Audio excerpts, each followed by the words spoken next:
예, 2월 28일 일요일 정례브리핑을 시작하겠습니다. 오늘 0시 기준으로 국내 발생 환자는 334명입니다. 어제 8분의 환자가 사망하셨습니다. 고인의 명복을 빌고 유가족분들께도 심심한 위로의 말씀을 전합니다. 2월 21일부터 2월 27일까지 한 주간의 환자 발생과 유행 상황에 대해 설명드리겠습니다. 2월 21일부터 2월 27일까지 지난 1주간 하루 평균 국내 환자 수는 370명입니다. 이는 직전 한 주간의 환자였던 455명보다 약 19% 감소한 수준입니다. 지역적으로는 수도권의 환자 발생이 여전히 많고 유행이 줄어들지 않고 있습니다. 수도권은 지난주 하루 평균 280명 환자가 발생하였고 이는 전체 환자의 약 75%에 해당합니다. 비수도권은 하루 환자 발생이 90명으로 100명 이내 수준에서 안정적으로 유지되고 있습니다. 수도권의 유행 규모가 하루 200명 이내로 진입해야 위험도가 낮아졌다고 볼 수 있으며 현재로서는 언제든지 다시 유행이 확산될 수 있는 위험성이 존재한다고 보고 있습니다.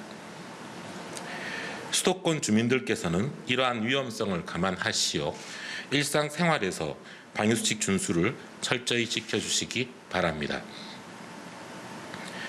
주간 감염 재생산 지수는 전국적으로 1.0 정도로 지난주에 비해 소폭 하락하였습니다. 수도권의 감염 재생산 지수도 1.0보다 조금 낮은 수준으로 확산 추이는 지난주보다 완화된 것으로 보입니다. 다만 감염 양상을 살펴보면 다양한 생활 공간에서 산발적으로 감염이 발생하고 있습니다. 우선 사업장에서의 집단 발생이 지속되고 있습니다. 산밀 환경의 제조업 사업장, 콜센터 등에서 집단 감염이 계속되고 있습니다. 또한 가족 지인 모임, 실내 체육시설, 학원, 음식점 등 지역사회 집단 감염도 꾸준히 발생하고 있습니다. 종합하자면 3차 유행이 재확산되는 경향은 나타나진 않으나 아직은 매일 300명, 400명대의 많은 환자가 발생하며 정체 국면을 보이고 있습니다. 여기서 조금만 긴장을 푼다면 다시 재확산될 위험성은 여전하며 특히 수도권은 아직은 엄중한 상황입니다. 정체세를 보이고 있는 3차 유행이 다시 뚜렷한 감소세를 보일 수 있도록 국민 여러분께서 함께 협력해 주시기를 부탁드리겠습니다. 다음으로 요양병원의 방역 현황에 대해 말씀드리겠습니다. 요양병원은 다수의 고령자가 입원되어 있어 집단 감염이 발생되는 경우 더욱 치명적일 수 있습니다. 이에 따라 정부는 지난 12월부터 요양병원 종사자에게 주 1회 코로나19 검사를 받도록 하였고 1월 11일 이후로는 주 2회 검사를 의무화한 바 있습니다. 일부 비수도권의 경우 지역의 환자 발생 상황에 따라 일주일에 한 번 검사를 받는 경우도 있습니다. 이러한 선제적 진단검사를 시행한 결과 현재까지 54명의 환자를 조기에 발견하였고 격리 등 후속 조치를 하였습니다.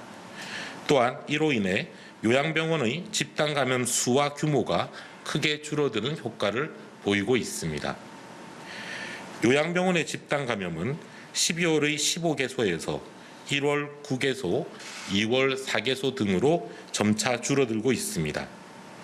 감염 규모도 12월의 한 건당 평균 74명 환자 발생에서 주 2회 선제검사를 시행한 1월 11일 이후로는 건당 21명으로 감소하고 있습니다. 정부는 요양병원 종사자에 대한 예방접종이 시작됨과 함께 면역 형성 전까지 방역관리가 느슨해지지 않도록 요양병원에 대한 방역관리를 더 강화할 예정입니다.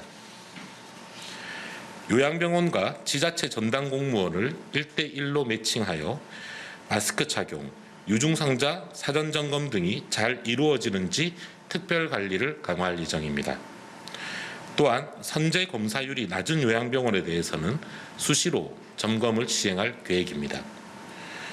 요양병원의 예방접종이 잘 마무리되어 집단 면역이 형성될 때까지 최대한 새로운 감염이 발생하지 않고 피해가 최소화되도록 요양병원의 종사자, 운영자분들께서도 함께 협력해 주실 것을 당부드립니다.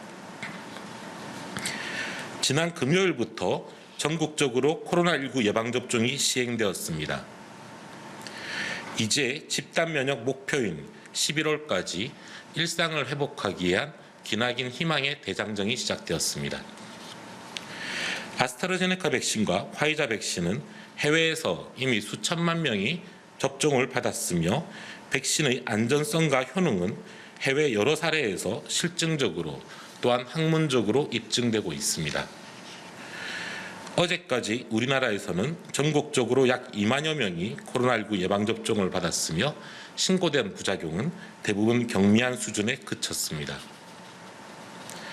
국민 여러분들께서는 이러한 객관적 상황을 감안하여 비과학적인 공포를 유발하는 유언비어나 비합리적인 가짜뉴스를 검증하시고 믿지 말아주시기 바랍니다. 방역당국에서 제공하는 공적인 뉴스와 설명을 신뢰해 주실 것을 당부드립니다. 본인과 우리 가족, 우리 사회의 안전을 위해서 예방접종을 적극적으로 받아주시기를 부탁드리겠습니다. 예방접종이 시작되더라도 단계적으로 확대되고 면역이 형성되어 유행 차단 효과를 기대하기까지는 상당 기간의 시간이 필요합니다. 국민 여러분께서는 예방접종이 개시되었더라도 사회적 거리두기와 방역수칙을 철저히 지켜주시어 코로나19 확산세가 안정적으로 억제될 수 있도록 함께 노력해 주시기 바랍니다. 유행이 안정적으로 통제되어야만 차질 없이 예방접종을 진행할 수 있습니다. 특히 날씨가 포근해지고 연휴를 맞아 이동량이 증가하는 경향이 지속되고 있고 유행이 확산될 가능성도 함께 커지고 있습니다. 거리두기 완화로 생업시설의 운영이 확대되며 음식점이나 주점, 학원, 사우나, 실내체육시설 등의 다중이용 시설에서의 집단 감염도 증가되고 있습니다. 다중이용 시설의 운용자, 종사자뿐만 아니라 이용자들께서는 마스크 착용, 서로 간의 거리두기, 손 씻기나 손세정제 사용 등 방역수칙을 철저히 지켜주시기 바랍니다. 방역수칙이 제대로 지켜지지 않은 곳에서는 훨씬 더 큰 집단 감염이 발생하며 실제로 최근 이러한 사례가 반복되고 있습니다. 내일 3.1절을 맞아 집회를 개최하는 국민분들께도 당부 말씀을 드립니다. 일상적으로 자주 만나는 분들이 아니라 다양한 지역과 생활 공간이 서로 다른 다수의 사람들이 함께 모이는 경우 감염 위험도는 훨씬 커집니다. 또한 큰 소리로 함께 소리를 치거나 구호를 외치는 행위, 함께 식사를 하고 대화를 나누는 행위 등은 위험합니다. 가급적 집회를 취소하거나 피치 못할 경우 규모를 최소화할 것을 부탁드립니다. 특히 수도권은 위험성이 크므로 집회를 하실 경우 최소 한도의 인원을 유지할 것을 당부드립니다. 또한 마스크를 착용하고 서로 간에 충분한 거리를 두고 다 함께 외치는 구호나 함성은 하지 않으셔야 합니다.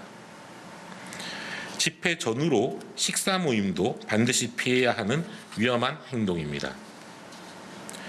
작년 5월과 같이 작년 5월이나 8월과 같이 유행이 재확산되는 위험한 상황이 발생되지 않도록 적극적인 방역관리와 협력을 당부드리겠습니다. 정부도 국민 여러분들께서 하루라도 빨리 소중한 일상을 되찾을 수 있도록 최선의 노력을 다하여 예방접종과 방역관리에 만전을 기하겠습니다. 감사합니다.